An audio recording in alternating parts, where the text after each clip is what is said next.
start our 7th technical session, and I would like to make sure that Professor Bikalu Antafu from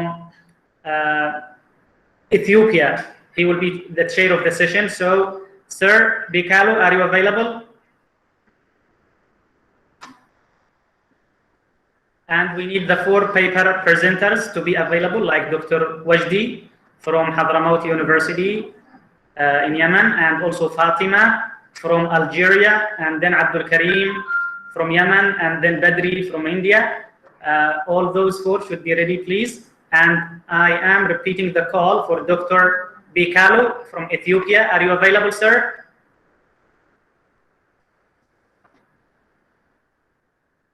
So it looks like that I can't see him in the attendance list here, and he will be replaced by Professor Sajina Shukur. Sajina Shukur is a specialist in language teaching and learning. She completed her PhD and postdoctoral in linguistics, and I would like to invite Dr. Al-Amira Munira, Dr. Al-Munira, to introduce the chairperson who is replacing Dr. Bikalu. So please introduce Dr. Sajina.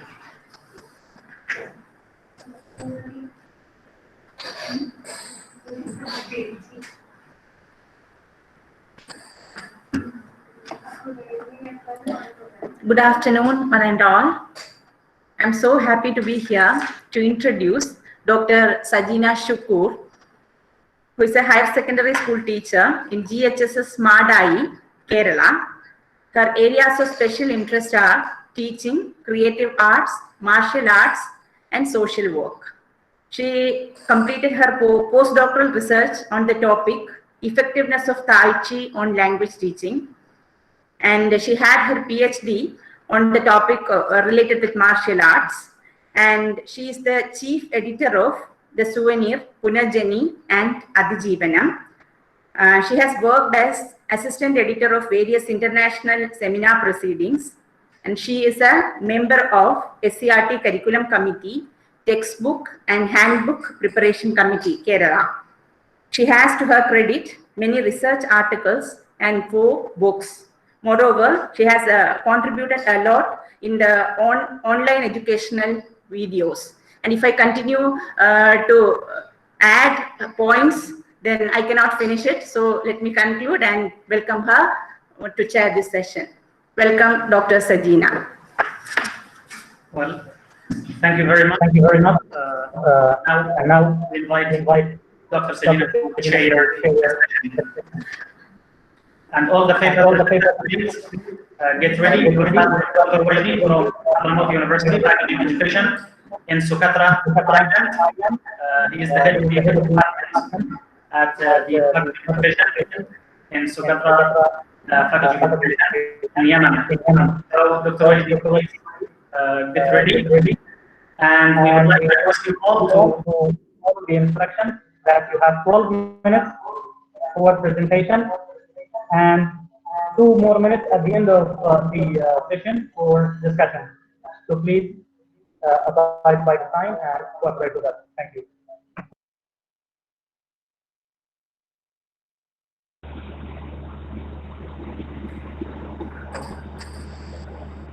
Good afternoon, one and all. So here in this technical session, we have 4 presenters per session, and Rashad Al-Bin from Yemen presenting his topic, the role of games in enhancing EFL students' vocabulary acquisition. Invite him to start. And let us start with Rashad Al-Bin Hadi.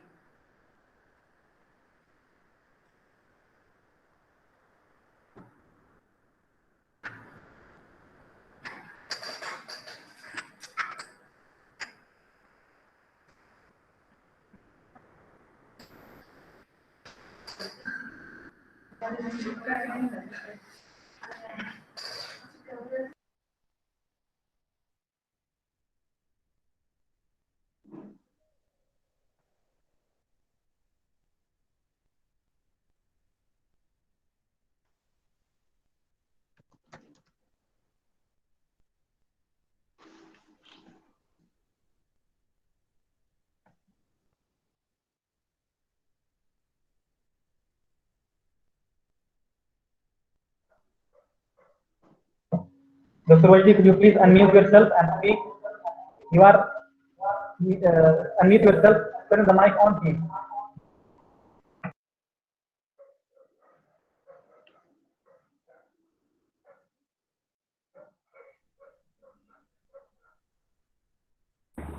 Can you hear me? Hello? Yes. Yes.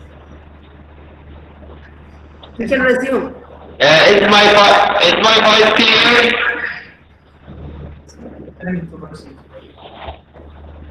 Okay. My topic is the role of games in enhancing EFL student vocabulary acquisition. Okay. So, acquiring sufficient vocabulary promotes intelligible communication, because the more that you have vocabulary, the more success that you can communicate with others. Because vocabulary linked with reading, writing, speaking, and listening. However, the acquisition of new vocabulary for EFL learners are challenging, because the acquisition process needs a lot of time, and vocabulary should be transferred from the short-term memory into the long-term memory. So, vocabulary learning strategies should be applied in the classroom to promote student vocabulary acquisition. There are a lot of studies which explore the effect of EFL games in enhancing students' vocabulary, like Natur and Reality, which was conducted in Jordan, not in Algeria, I think, and many other studies which have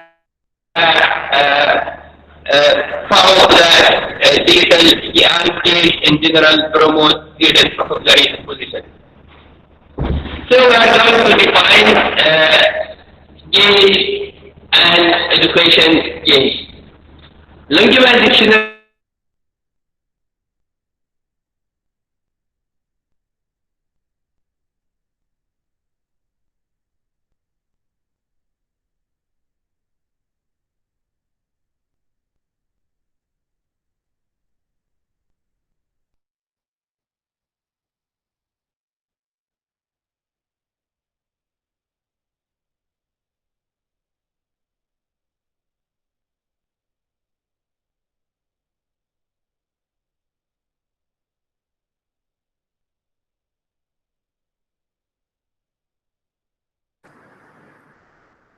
Dr. Vakdi, your sound is not audible. Are you speaking? We cannot hear you.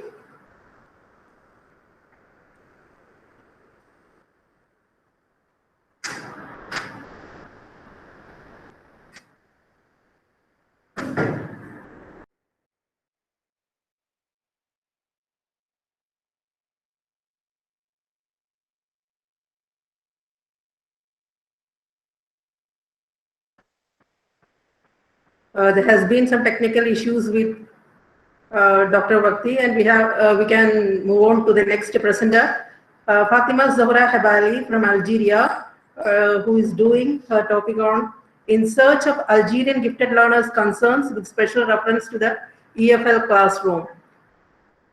So, madam, please.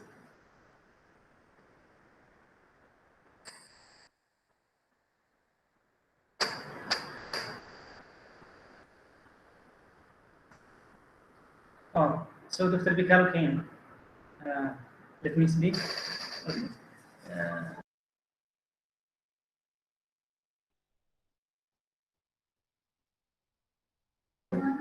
Excuse me.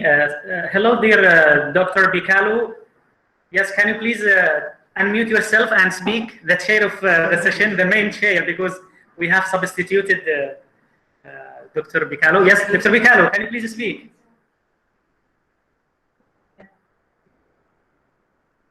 Please, sir, unmute yourself, which means turn on the mic. It is down there in the screen. In the left side, there are 3 icons, one for the camera, one for ending the meeting, and the other for the mic. Just press on the mic.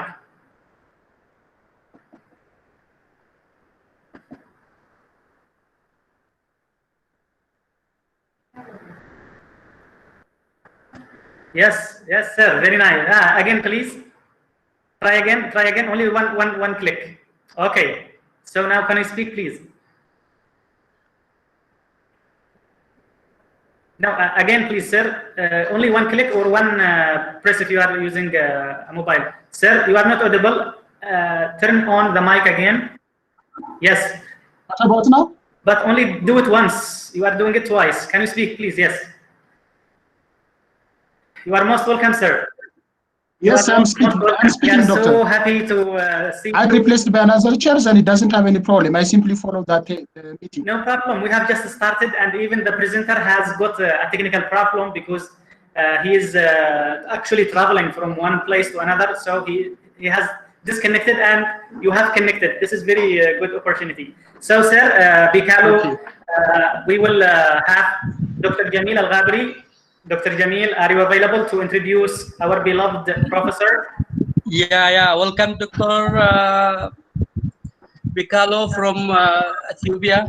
Yes, please go on. It's a privilege to introduce you to the technical session number 7.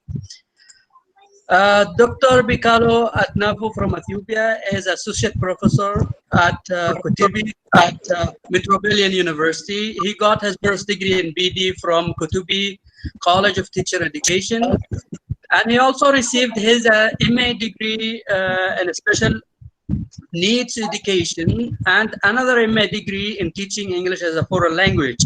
He got his PhD in teaching of English as a foreign language from Addis Ababa University in Ethiopia. The area of his study has been foreign language and exciting. He has been working in various higher education institutions, and currently he is the director for Centers of Excellence in Research at Kutubi Metropolitan University. He has published a number of articles in the areas of education and conflict.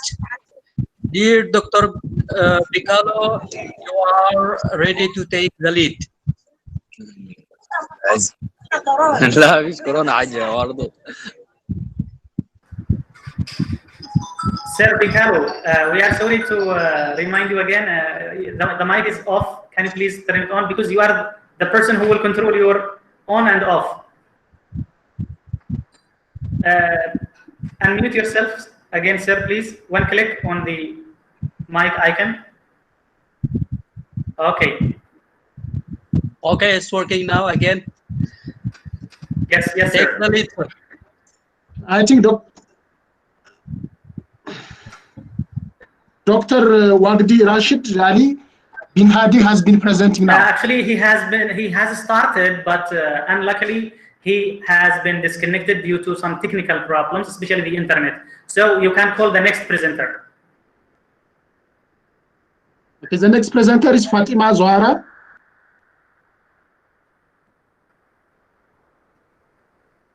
Fatima Zohara Habil. Shall I give the floor to Fatima? Yes, sir. If she is not available, we can take the next one. This is the first session that some people are missing. No problem. You can take the next one. Okay. What about the third presenter? Yes, sir. The third presenter is Abdul Harim Al Faqih. If he is available, I can give the chance to him. Are you available? All right, sir. I am here with you, and I am really ready to make the presentation. Just Yes, a minute. start, please. Because of the time limits, you All can right. go on directly. Yes. Okay, just right now.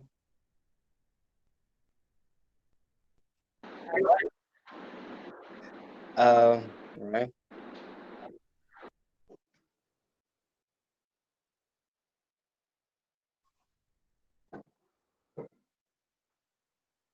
Okay, sir. Okay, Dr. Abdul Hakim, are you ready? Yeah, of course.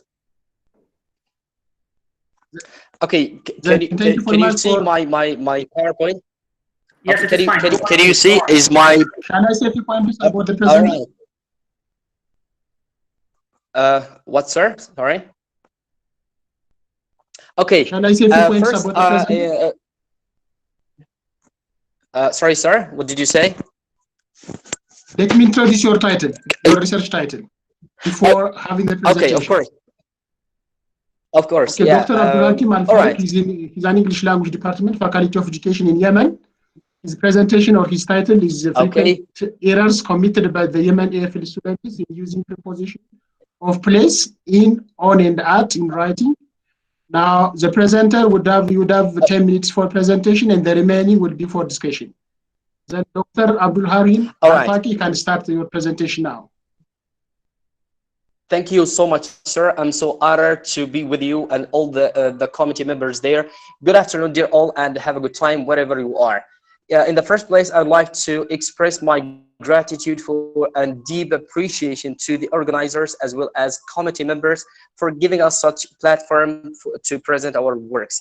Here you are, the outline of my study, which I have been through the procedures and steps to come up with tangible and workable findings and solutions to the problem of my study titled Frequent Errors Committed by Yemeni EFL Students when they come to use English prepositions of place, in, on, and at.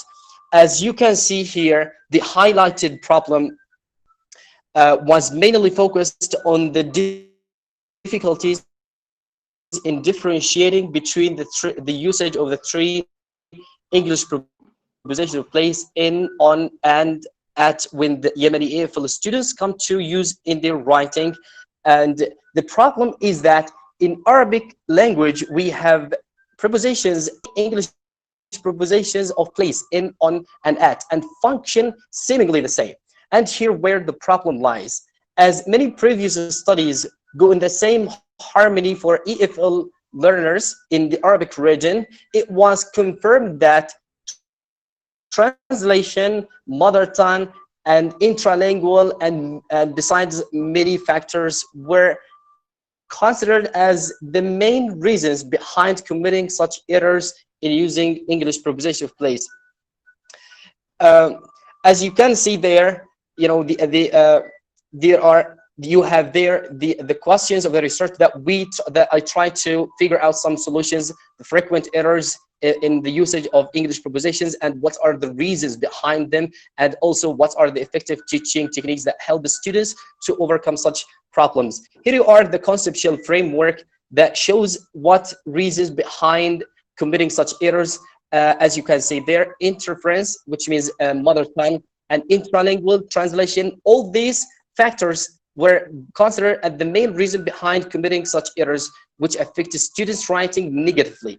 But in case the students got a better understanding and accurate use, this will lead to good writing without such frequent errors, and which I hypothesized that there is a positive relationship between the increase of the frequent errors committed by students in using English preposition of place, in, on, and at a student's writing. And the test of this hypothesis will be shown in the end of the presentation in the session. Well, as you can see there, dear committee, the results revealed before that, sorry, you have the methodology of the research. I have adopted quantitative research, quantitative approach in order to give in order to get accurate numbers, as well as, you know, correct numbers that I can interpret them to give real and workable solutions to students. And also you have there how many students and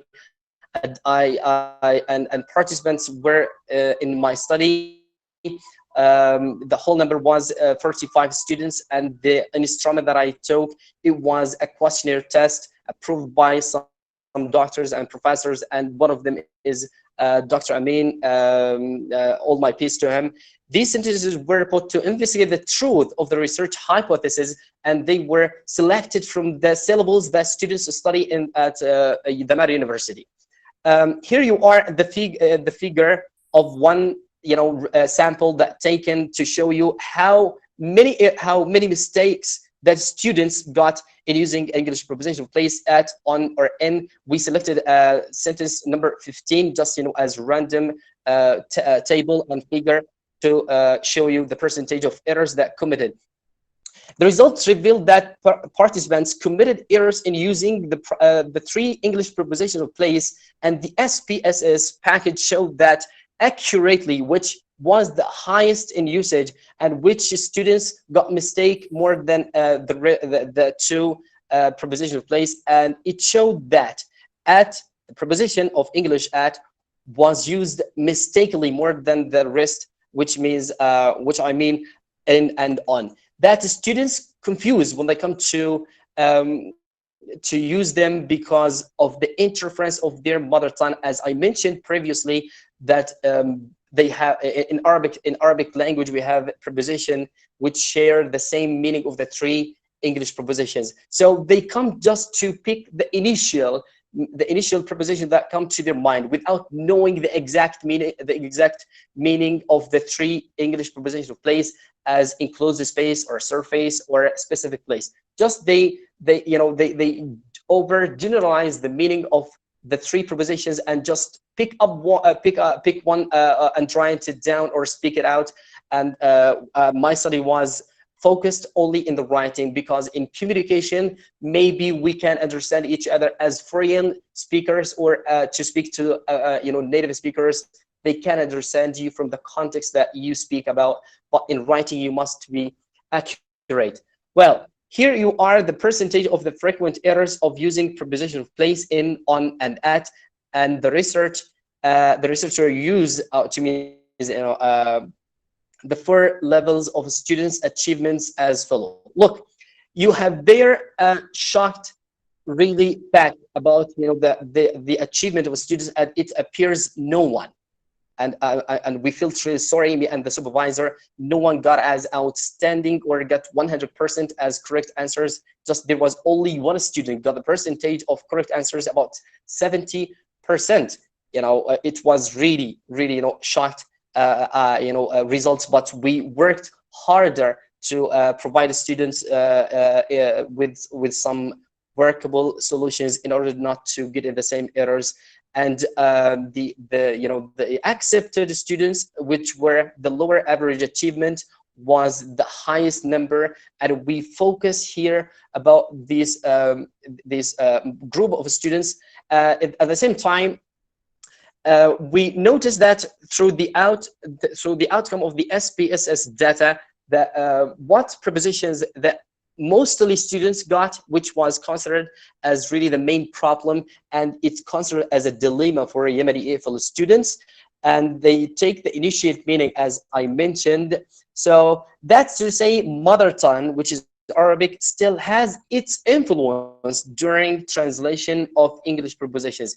And to cover this problem, students should know the English prepositions of place couldn't be used interchangeably. Just if they have the same meaning in our mother tongue, we shouldn't take them randomly. We should know exactly what is the meaning and what rules does every preposition of place in English function as a single unit.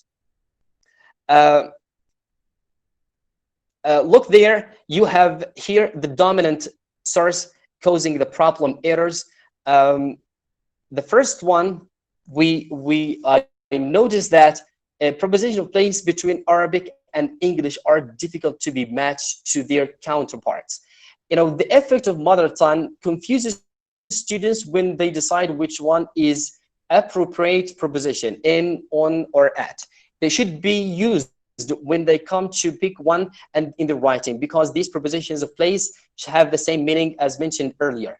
Well, students in English department at Thamar University ignore the correct English preposition of place when they come to use, because their lack of knowledge about English prepositions and their understanding is not enough to differentiate what is the exact meaning of the three preposition of place. To cover this problem, students have to know that English preposition of place are hard to master just by knowing the initial meanings of them.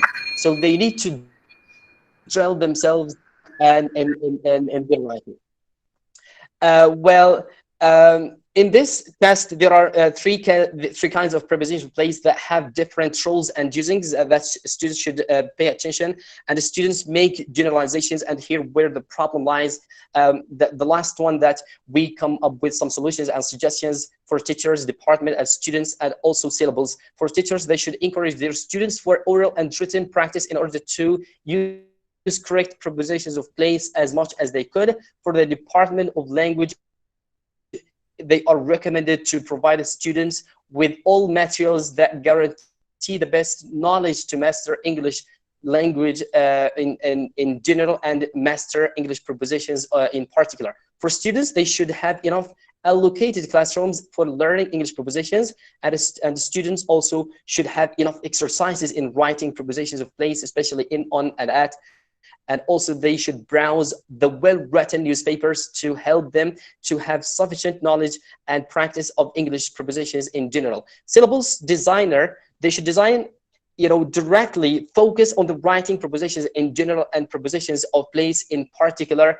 And we try hand to hand with all the workers and professors at the Thamar University to come up with some solutions. That was a brief introduction about presentation of my paper. Thank you all, and I'm really so honored to be with you today, and I'm looking forward to hear from you guys.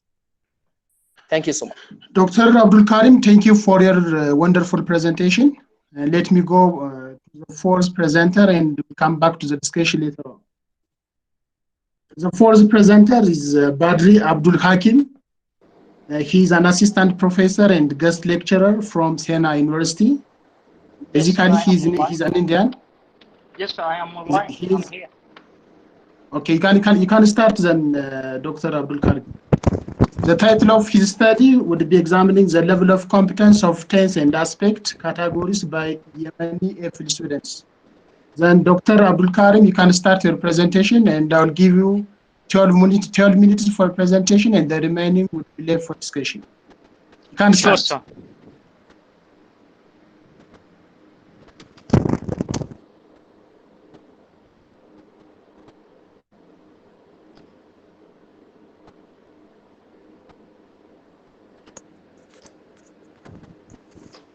So let me start at the beginning and ask, am I audible and seeable to everyone? Yes, you are. Go on, please. You are fine, Badri. Okay, sir. Now, at the beginning, let me start thanking you, sir, for giving me the chance to speak and to introduce and to give my topic, Sir Bicalo, and the organizer of the Department of Linguistics in Kerala University, also in Department of English at the Thamar University. Let me save time by speaking about the topic which I'm going to present, which is examining the level of competency on tense and aspect categories by Yemeni EFL students. Now, let me go to the introduction. Let me briefly speak about introduction. In Yemeni universities, English is taught as a foreign language, despite the fact that there is much emphasis on the learning and teaching of English in Yemen. The Yemeni learners' proficiency in English remains poor. Syllabus makers and EFL teachers have realized that there is a great deal of errors in the grammatical categories of verb in the writings of the EFL students at Yemeni universities.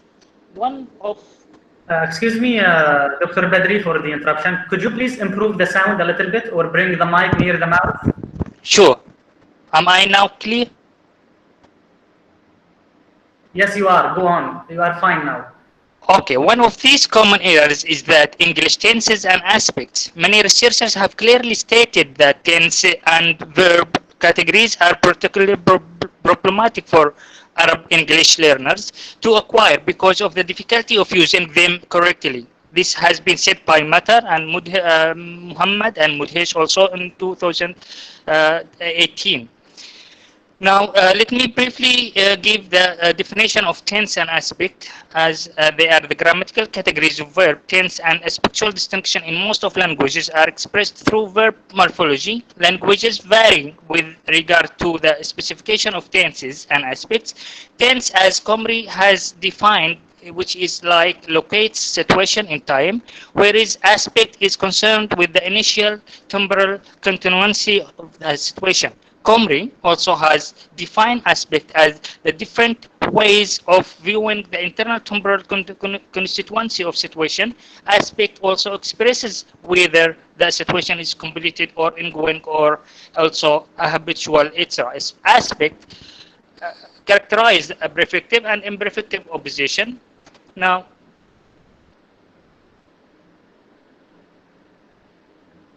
let me also give the objectives of this study.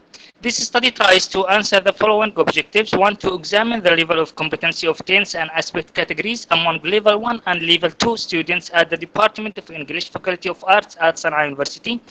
Two, to examine the level of learning of English tense and aspect categories by the EFL undergraduate students in level 1 and level 2. 3. To know the role of mother tongue influences in the learning of English tense and aspect categories by Yemeni undergraduate students. Now, research sample. The research sample consists of 40 undergraduate students belonging to the Department of English, Faculty of Arts at Sana'a University. The students were 20 from level 1 and 20 students from level 2. The following table describes the research sample. Here is the table, level 1 and level 2. Now, research tool. The achievement test has been constructed and then used to measure the students' competency of tenses and aspects categories. Such test is appropriate to achieve the objectives of this kind of research. For constructing tenses and aspects competency test, the researcher followed the following steps. First one, the researcher framed the items by analyzing the specific objectives of the course of grammar which is prescribed in the undergraduate students at the English department by taking the assistance of some experts in linguistics and statistics.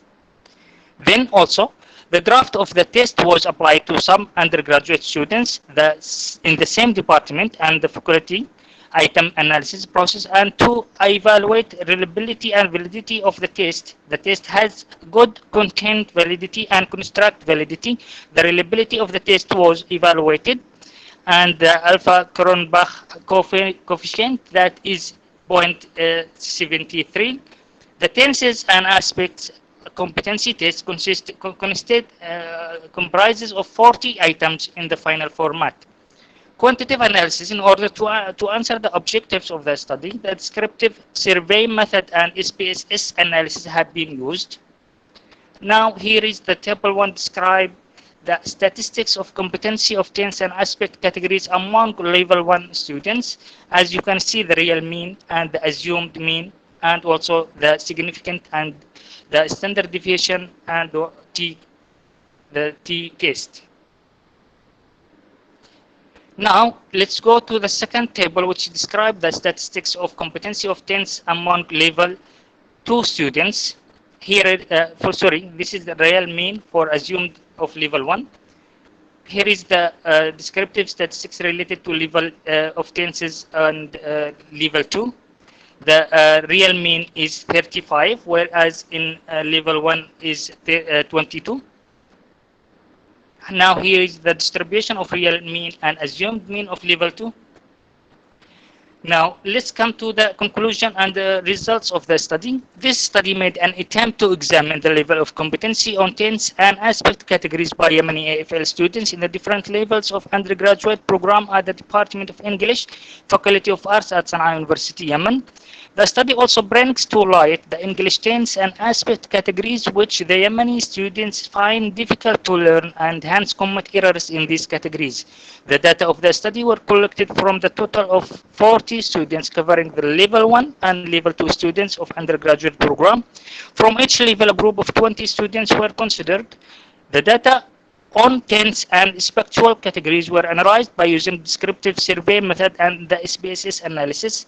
The statistical analysis shows that there is significant difference in the level of competency on tense and aspect categories among the students of level 1 and level 2. Also, it shows that level 1 students' competency in the use of tense and aspect categories is moderate with mean 24.3, while the level of competency of level 2 students is good with mean like 35.25. 5. There is a great deal of learning variations in tense and aspect categories among level 1 and 2 students. Furthermore, the categories of English present perfect and future tense turn out to be the most problematic among the other categories for the students. Moreover, the negative role of Arabic influences has been clearly noticed, especially in level 1 and level 2. As you know, the modern standard Arabic is used in Yemen, and the colloquial Arabic is spoken. So Arabic has two forms, unlike English. English shows a fine stratification for expressing tense, whereas Arabic tends to be a spectral language. So students mix between tense and aspect. Till now, they are not differentiating between what is tense and what is aspect, as in traditional grammar in most of the universities in Yemen. English is taught like a foreign language, where they are relying much in the old method of teaching, where only taking care of tenses. They are not teaching much about the aspects. Most of the students do not differentiate what is tense. So they are making too much problems or errors, as in the statistical analysis it shows that the present perfect tense got the highest errors among the two level 1 and level 2. So this can be indicates maybe due to the differences in the system of tense and aspect between English and Arabic, as they are belonging to two different families. So this is maybe due to these differences. Moreover, the students of level 1 produces the maximum number of errors in the use of English tenses and aspects. This may be due to the fact that English and Arabic differ with regard to the expression of tense and aspect system. The verbal system in English shows tense and a spectral opposition, whereas Arabic tends to be a spectral language. This has been said by reading to 2005. Students of level 1 perhaps resort to their Arabic conceptualization of tense while writing and marking the correct answer. They draw from their first language, that is Arabic. The learning of English begins also as late as in standard, as in 7th class in a governmental school in Yemen. So the students at that age already got more in their language. So now these are conclusion. Let me just briefly go to the implications of the study. Based on the findings of the study, it is recommended that syllabus makers and EFL teachers should consider the differences of English and Arabic system in the regard to tense and aspect. Students should be given continuously separate classes on Arabic and English differences. Influences of students' mother tongue, that is Arabic, on learning English tenses and aspects should be highly considered. Moreover, EFL teachers should give an extra attention to present perfect tense and future tense while teaching Yemeni EFL students English tense and aspect categories, especially the first or the initial levels like level 1. So this is all, and thank you. I will stop here. Thank you, Prof.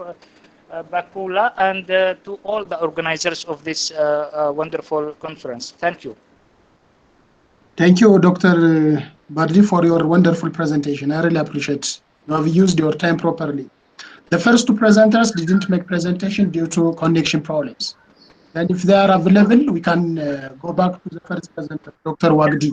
Yes, sir. Sir Bikalo, as long as we have missed two presenters, we can compensate. We can compensate from the spare paper presenters. We have two. So let's call, if they are available, they can have the chance to present, and you are going to continue the sharing. So may I call Thamar? Shall I give the chance to Dr. Wagdi? Wagdi Rashad Ali? Yes, if he is available, Then, he can present again. Continue. He can resume. Then shall I give him the chance? Yes, sir. Dr. Wagdi Rashid Ali bin Hadi, you can make your presentation. Dr. Wagdi Rashid Ali is an assistant professor, head of Language English Department, Faculty of Education in Yemen.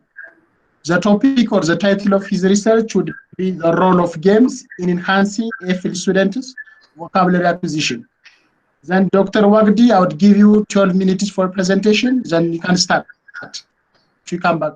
Sir, I can see that he is not available. So we will take those who are spare. So I will call Samrat. Is Samrat available? You can unmute and say yes.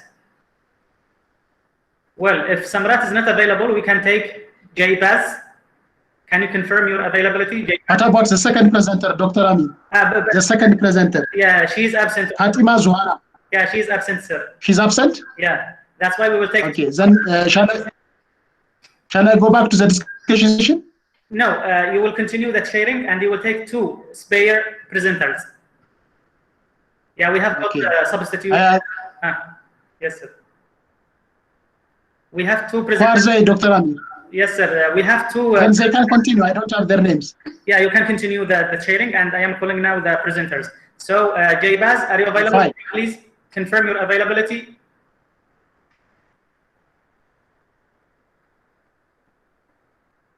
Or Dr. Hassan from Hadramaut, from Sayoun University. Please, Jaybaz, I can see your message. Please unmute yourself, because maybe I'm not pronouncing your name correctly, and say, I am available. Have your mic on, please. Mr. Jaybaz, I can see you. Dr. Hassan also, if he is available, he can have the chance, because those people, they have sent their nice papers and also PowerPoints, and they met the requirements. That's why we put them as spares. So Bushra has already gone. Yes, sir. Good evening. I'm Jaybaz Siam. Well, yes, my dear Jaybaz, as long as the chairperson doesn't have your topic and also your information, because you are not in the main program, you are only a spare. So please start sharing your presentation, and then we can understand what's your name, what is your background, and what is your topic. Please, yes. Absolutely no problem. And I would like to share my screen. You like... from your side, I can share yours here. Yes, please. Please go ahead. Now introduce yourself, as long as I will prepare your PowerPoint. Yes, please. Mine...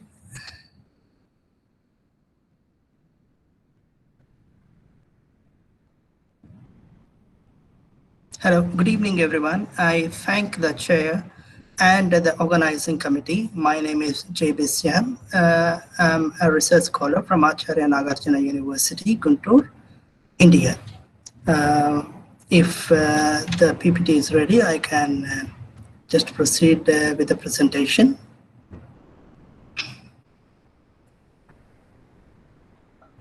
In a few seconds, it will show. Yes, please. Okay, in order to save time, I would just proceed. I'm talking about, the topic for the presentation is tailor-made course books. It's suggesting to prepare. Yeah, once the PPT is ready, we can.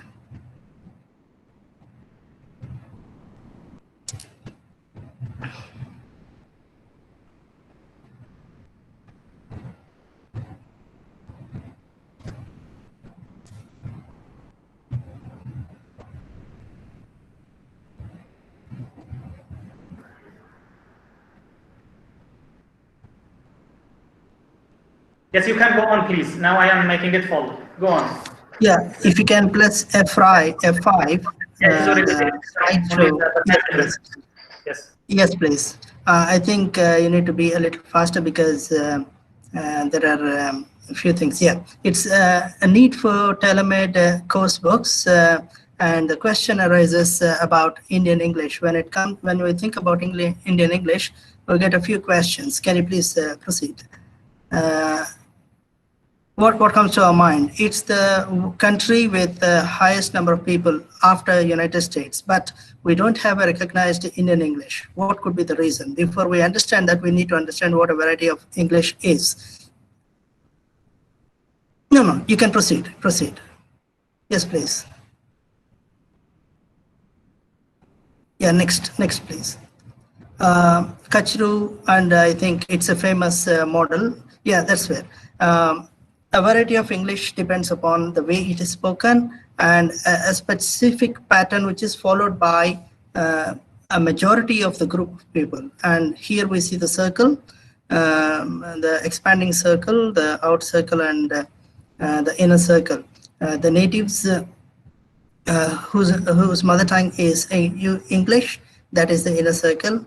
Then India, Nigeria, Pakistan, Philippines, and other countries fall into the outer circle, whereas for them it is a second language. And for people from China, Russia, Brazil, and so on, it's an they fall into the expanding circle, which means English is a foreign language to them. Yeah, next, please. Now, let's try to understand why Indian English is not a variety of English, because the main reason is there is no one way of a particular pattern which is used, which is followed across the country. Then the pronunciation problems are different depending upon different mother tongues, and the problems of speaking English are different from one language to the other. And there are several mother tongue interferences, and there's no comprehensive linguistic description of English as far as Indian English is concerned. Is there a solution? Yes, there is a possibility. That's what we are proposing from this through this presentation. If all the diversified mother tongue interferences come together to target one English, then there is a possibility. The solution should begin where the problem is. Yes, please. As the problem itself is diversified, the solution should also be diversified, and there has to be a many-to-one relationship. Different pronunciation and spoken English problems should target one standard variety, which should lead to Indian English. So if we see this, India is a language, land of many languages, starting from Kashmir till Tamil Nadu. One click, please. Just one click, please. Yes, you see Kashmiri, Punjabi, Hindi, Marathi, all those languages. If you can just scroll back, one click back, and then okay. So all these languages. So our focus is now on one language called Telugu, and how these people will learn English. As the table clearly suggests, the shaded phonemes or sounds, there is no problem with these sounds, whereas the unshaded sounds, there's a little difficulty for the Telugu speakers to produce these sounds.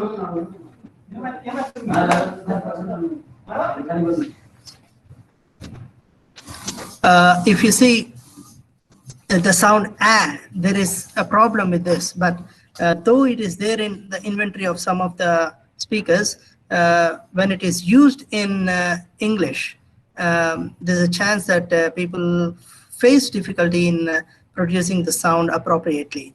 Yeah, moving on to consonants. Next slide, please.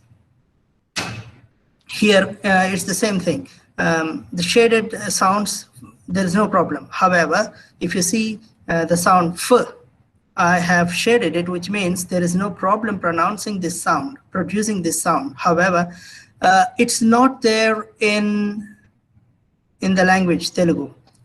In Telugu, we have pa and pa, but there is no f. Even then, there's no problem producing this sound. But the other sounds, there's definitely some difficulty in producing the sounds. Yes, please.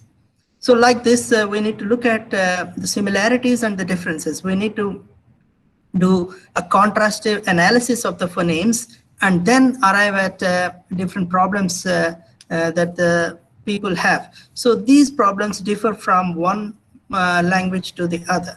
And similarly, as we go ahead, we need to look into stress, then rhythm, and also intonation. If time permits, we can go into the details, but as of now, let's move on. And after looking at the phonetics, then the focus should be on spoken English as well, in which, yes, please. As far as the spoken English is concerned, we need to look into the functional aspect of English and see the different expressions that need to be mastered, and how when we learn the words, we need to learn how to use them, and the usage needs to be focused. This is what should be the point of consideration. Now, the suggestion or the proposal is talking about something called arpeciency. Arpeciency is coined by Professor Jayarazu in I have collected all this from his presentation in 2020 January. So arpeciency says that arpeciency is nothing but it's a proficiency in received pronunciation. It proposes to focus on listening and speaking when we design the course books rather than reading and writing. That can come later. And how we need to do it is we need to look into approximating to RP while speaking, and when we train our ears, which means practicing listening, should be done in as many accents as possible. The listening should, the student should be exposed to as many different varieties of English as possible. And arpeciency can help in acquiring a global variety for India, which can result in a possible standard Indian variety of English or Indian English. Yes, please, next. So if we can try to understand Kachuru's model and Jayaraju's model, it's almost the same, except one more step or one more layer has been added, where the UK English or the British English is considered as a nucleus, because for the rest of the Englishes, even they are the native varieties, the source is the British English. That's why if we can make it a nucleus, then there's a possibility for English teachers to focus on the British English or the British variety only, instead of looking at British variety sometimes and American variety, American English sometimes, and so on. So as a data that I have taken, it's from the textbooks from Andhra Pradesh, where Telugu is the mother tongue. The existing course books has these features. Yes, please. English textbooks of Andhra Pradesh were reviewed.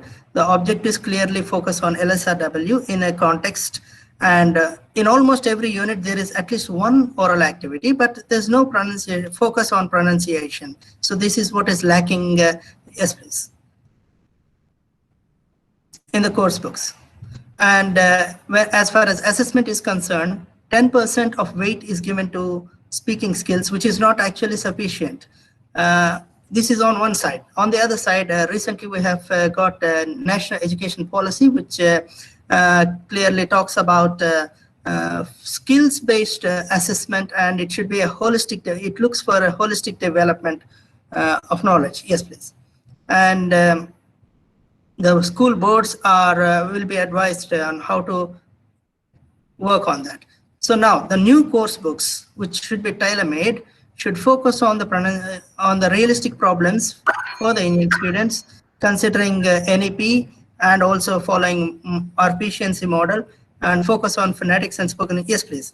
And looking at the contrast and analyzing the stress, rhythm, and intonation differences of these two languages, and which has keeping the target as the Indian standard variety. Thus, we can arrive at a standard, and this is what would result. As a result, we have to come up with a specific textbook for each and every language. That's how we need to arrive at. We need to come up with tailor-made course books across the country for different languages. Different course books are expected. Yeah. Thank you, one and all.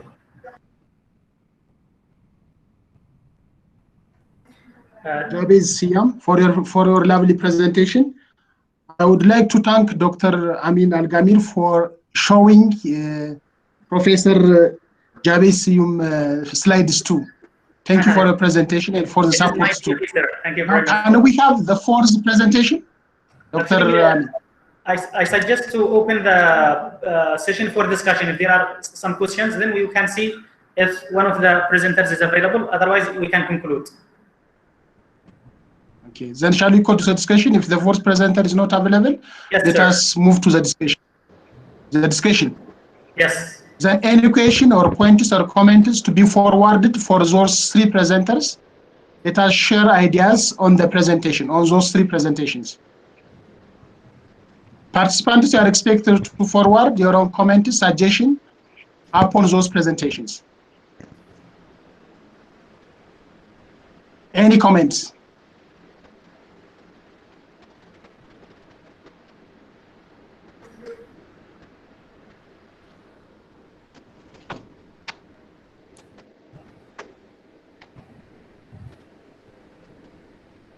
Well, actually, if there are no further comments, we would like to thank all those who presented, and we have given a chance to all those who were in the schedule and those who were schedulized, in the waiting list. So with this, we come to the end of this wonderful session that has been chaired by a wonderful professor from Africa, the land of happiness and nice people, Professor Bikalu Antafu, and he has been with us. He has been very cooperative, very supportive. He answered from the first message that, yes, I will come with you, I will be with you. And we are so sorry, sir, because the name here in Google Meet is different than your name. That's why we confused. We were searching for Professor Bikalu and we didn't see in the list. And we called, but maybe you couldn't manage to turn on the mic. So thank you so much, my dear professor. And we wish that our collaboration and coordination will continue as long as we are alive. Thank you, sir. Thank you, Professor or Dr. Amir, for inviting me to chair these sessions. Thank you all the participants and the presenters as well. Thank you very much. Thank you very much for much, inviting me as a chair. Yeah, it's a pleasure for us. Thank you very much. Thank you, Dr. Amir. Okay. Thank you, sir. So with this pre-final